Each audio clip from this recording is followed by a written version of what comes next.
But I do want to be clear. Allowing the Keystone pipeline to be built requires a finding that doing so would be in our nation's interest. And our national interest will be served only if this project does not significantly exacerbate the problem of carbon pollution. The net effects of the pipeline's impact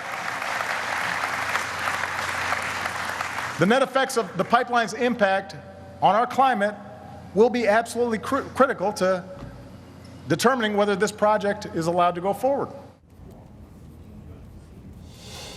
President Obama gave a big speech announcing new rules on carbon emissions, in which that line about the Keystone XL pipeline took many by surprise. Was it shrewd politics to sell the pipeline to skeptical environmentalists? Chip Cummins is our Toronto bureau chief. He joins us now. Good morning, Chip. Hi, Ralph. How are you? I'm good. Thanks for joining us. So folks were surprised that he mentioned the Keystone pipeline at all, weren't they?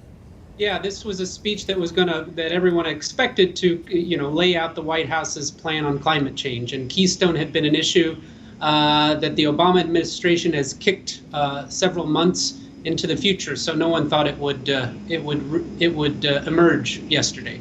Now, supporters of the pipeline are declaring victory after he said that line. How come? That's right. Look, first of all, the context here is in Canada. This is obviously a huge political issue in Washington. In Canada, it's a huge economic issue.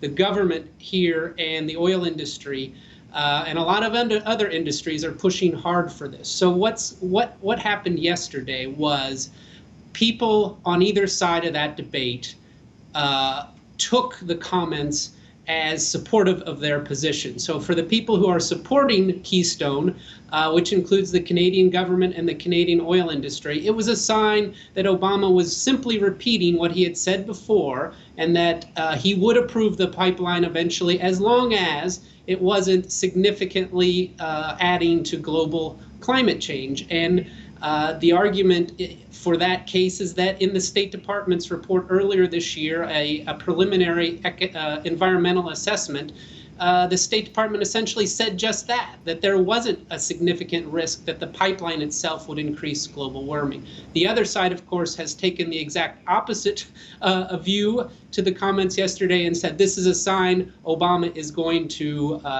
reject the line.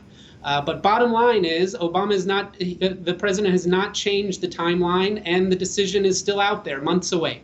Okay, Chip, very last question. What's your take? You think he's going to approve it, and will both sides of this issue be mollified? Will they both win? Well, no. I mean, one side is going to win, one side is going to lose. It's very difficult from up here to gauge, to gauge the tea leaves, to read the tea leaves. So I couldn't possibly make a guess. Okay. Chip Cummins, thanks so much for joining us. Yeah, I suppose Keystone will not keep people happy, even if they get reduced carbon emissions from it, even if the State Department's saying it's not going to have that big an impact. Thank you, Chip, so much for joining us.